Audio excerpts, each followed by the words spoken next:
Assalamualaikum warahmatullahi wabarakatuh.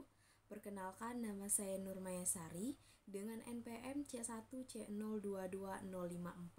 Di sini saya akan menjelaskan materi tentang provisi dan kontingensi.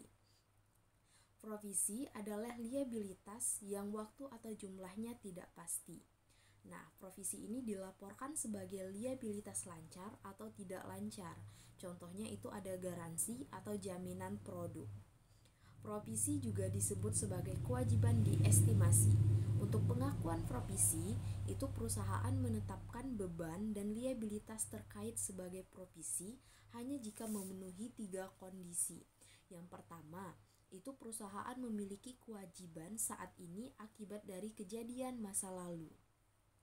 Yang kedua, itu kemungkinan adanya arus kas keluar sumber daya akan diperlukan untuk menyelesaikan kewajiban. Yang ketiga, itu estimasi yang andal dapat dibuat. Nah, itu adalah 3 alasannya. Lanjut ke jenis provisi. Yang pertama itu ada provisi garansi. Untuk provisi garansi itu ada 2 tipe. Yang pertama garansi jaminan, yang kedua garansi bertipe layanan. Yang kedua itu ada consideration, adalah bentuk dari strategi untuk meningkatkan pendapatan perusahaan dalam menawarkan premi kepada pelanggan. Lanjut ke materi kontingensi. Nah, kontingensi adalah provisi yang tidak bisa diestimasi secara wajar. Yang pertama itu ada liabilitas kontingensi, tidak diakui dalam laporan keuangan karena yang pertama itu kemungkinan kewajibannya itu belum dikonfirmasi. Yang kedua, kewajibannya tidak akan dibagikan.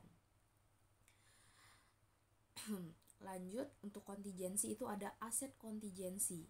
Aset kontingensi ini adalah aset yang mungkin timbul dari perusahaan di masa lalu dan keberadaannya akan menjadi pasti dengan terjadinya atau tidak peristiwa tersebut di masa depan.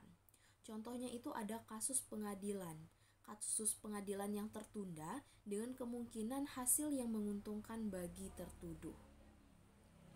Nah, lanjut ke panduan aset kontingensi. Untuk panduan aset kontingensi ini, kalau hampir pasti itu probabilitasnya itu 99%, maka harus diungkapkan.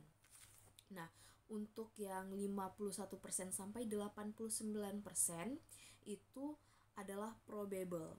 Untuk possible itu 5% sampai 50% dan remote itu kurang dari 5%. Nah, itu adalah panduan aset kontingensi.